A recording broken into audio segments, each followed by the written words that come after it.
Assalamualaikum warahmatullahi wabarakatuh. Saya Tengku Wildan Lutfi Fuadi akan mempresentasikan artikel yang sudah saya pelajari yang berjudul Total Rewards and Employee Retention in a Middle Eastern Context yang ditulis oleh Ayman Almud dan Husam Rijob dari jurnal Sake Open 2019. Oke, yang pertama, latar belakang. Di negara berkembang dan organisasi di dalamnya, retensi karyawan akan menjadi masalah yang secara signifikan menghambat pengembangan bisnis. Sedangkan pendekatan total rewards telah disorot sebagai penentu penting dari retensi karyawan dalam konteks apapun. Masih ada permasalahan yang terbatas berdasarkan bukti empiris apa yang berhasil dari total imbalan dan minimal pengakuan akan pentingnya memasukkan kebutuhan karyawan dalam desain sistem seperti itu. Penelitian telah menyelidiki faktor-faktor yang berkontribusi positif pada retensi karyawan. Akhtar, Amir, Khurshid, Abro, dan Hussein 2015, Dobson 2009, Holihan dan Leconte 2006, Morgan Dill dan Kalberg 2013, Stenhouse dan Paris 1996, Young, Warshall, dan Ward 1998. Penelitian ini secara konsisten menunjukkan bahwa total imbalan berbentuk kompensasi finansial dan non-finansial berperan kunci dalam meningkatkan retensi karyawan dalam organisasi. Lansor dan Griffith 2003, Malhotra, Woodward dan Prowse 2007, Newman dan Sheikh 2012, dan Twain 2010. Tujuan dari penelitian ini adalah untuk mengkaji pengaruh total imbalan yang terdiri dari penghargaan ekstrinsik, intrinsik, dan sosial terhadap retensi karyawan di bank Islam di Yordania dengan fokus pada perspektif karyawan. Selanjutnya yaitu tinjauan literatur. Yang pertama, retensi karyawan. Retensi karyawan menurut Calibraset 2006 yaitu kapasitas retensi karyawan dari suatu organisasi sangat bergantung pada kemampuan organisasi untuk mengelola manusianya atau karyawannya sumber daya dengan yang baik. Perlu dicatat bahwa karyawan yang tidak senang akan condong ke arah meninggalkan organisasi tersebut. Teori selanjutnya yaitu total imbalan. Total imbalan yaitu terdiri dari semua manfaat moneter, non-moneter, ekstrinsik, intrinsik, dan sosial yang dapat diperoleh seseorang karyawan yang diterima dari organisasi perusahaannya. Ginio, Suarez, dan Salisu 2018, Dassler dan Kuhl 2011, Dobson 2009, Morgan et al. 2013, Twain et al. 2010. Total imbalan terdiri dari imbalan intrinsik, imbalan ekstrinsik, dan imbalan sosial. Yang pertama, imbalan intrinsik. Imbalan intrinsik mengacu pada manfaat non-keuangan seperti dukungan pengawasan dalam melaksanakan tugas pekerjaan, kesempatan untuk otonomi atau memiliki masukan sendiri tugas pekerjaan, dukungan, dan rekan kerja menurut Morgan et al. 2013. Selanjutnya, imbalan ekstrinsik terdiri dari total nyata yang diperoleh karyawan dari organisasi termasuk kompensasi finansial, asuransi perusahaan, dukungan organisasi untuk pendidikan dan pelatihan, peluang promosi, beban kerja yang wajar, dan pengembangan karir yang diawasi menurut Morgan et al. 2013. Selanjutnya, yang terakhir, imbalan sosial. Imbalan sosial sebagaimana dinyatakan dalam sebagian besar teori motivasi berbasis kebutuhan. Salah satu elemen motivasi intrinsik adalah kebutuhan untuk dimiliki atau dihubungkan menurut McClelland 1980, Pian dan Daci 2000. Selanjutnya, hipotesis dan pengembangan. Penerimaan manfaat imbalan ekstrinsik dianggap cukup untuk kebutuhan individu karyawan akan secara positif mempengaruhi pilihannya untuk tetap bersama organisasi itu. Ginio et al. 2018. Dari teori tersebut dapat disimpulkan hipotesis yang pertama, yaitu imbalan ekstrinsik memiliki hubungan signifikan dengan retensi karyawan di bank syariah Yordania. Efektivitas penghargaan intrinsik seperti keseimbangan kehidupan kerja, penghargaan tugas-tugas yang menantang dan proyek khusus dalam memotivasi dan mempertahankan karyawan, terutama mereka yang memiliki pengalaman kerja yang signifikan. Heather 2007, Jefford Skate dan Thibodeau 1997, Zahra Irum, Mir dan Christie 2013.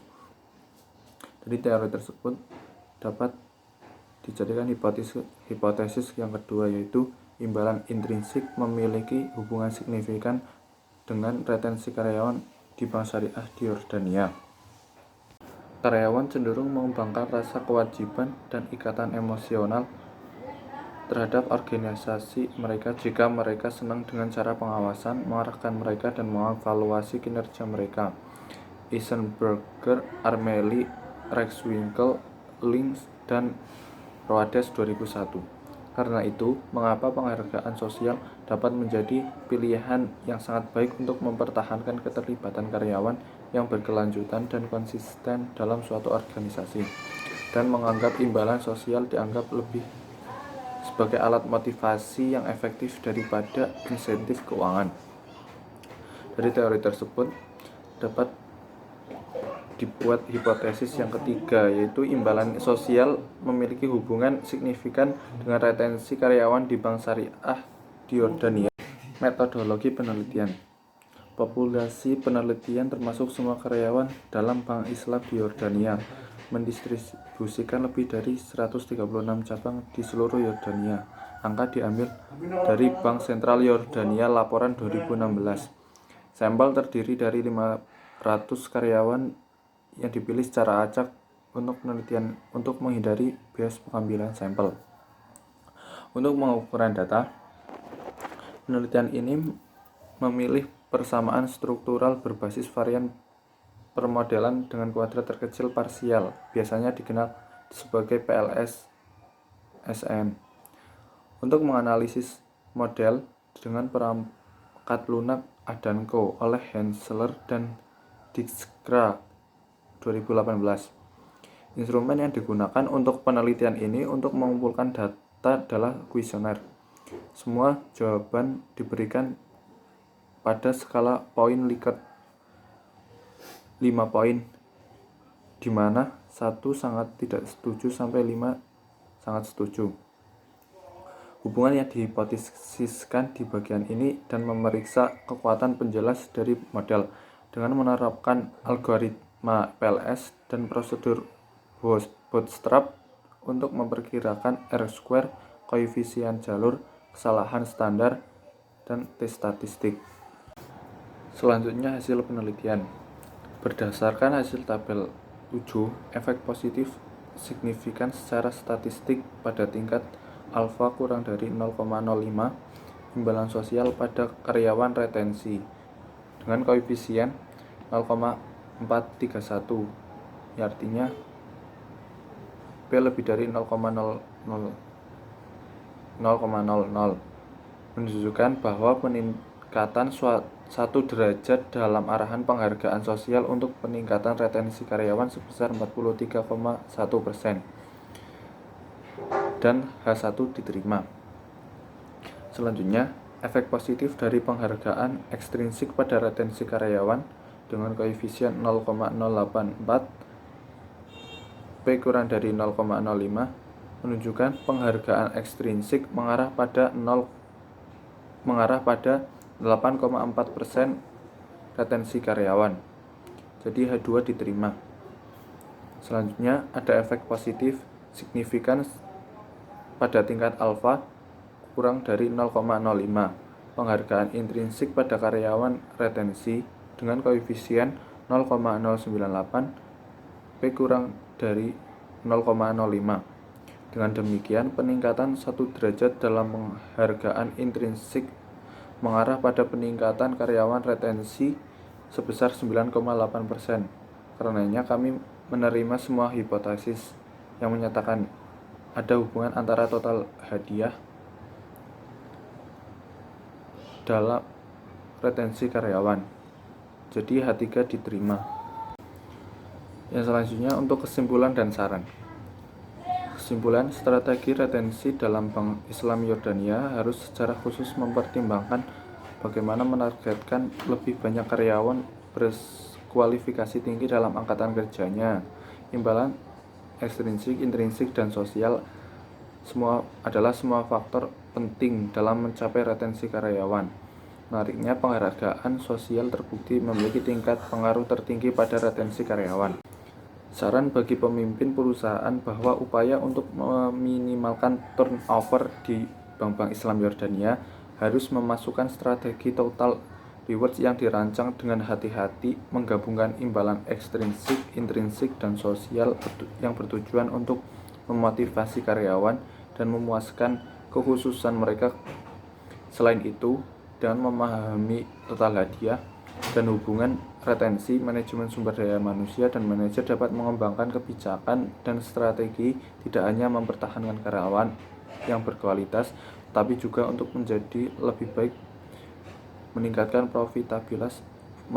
profitabilitas dan kesuksesan. Saran untuk penelitian selanjutnya dapat membangun penelitian untuk memeriksa imbalan ekstrinsik, intrinsik, dan sosial yang diterapkan di antara sampel yang lebih besar dari bank komersial dan bahkan bisnis di sektor lain di Yordania atau di manapun. Instrumen dan terjemahannya. Instrumen asli: my employer should provide me with an allowance or subsidy to care for my financially dependent parents.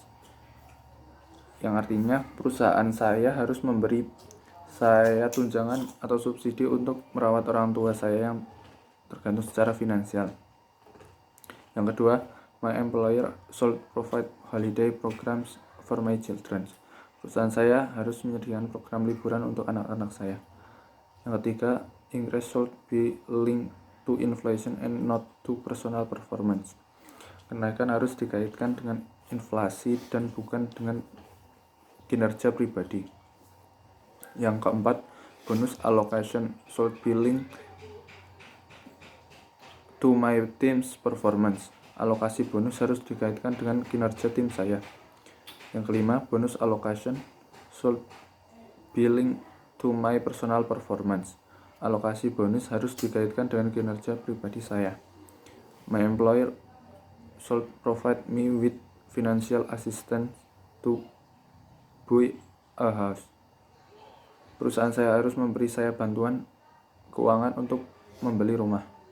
Yang ketujuh, I need a laptop 3G card to perform optimally. Yang artinya, saya memerlukan kartu 3G laptop untuk berkinerja optimal.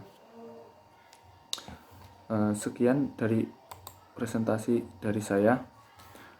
Apabila ada kesalahan, saya mohon maaf. Terima kasih. Wassalamualaikum warahmatullahi wabarakatuh.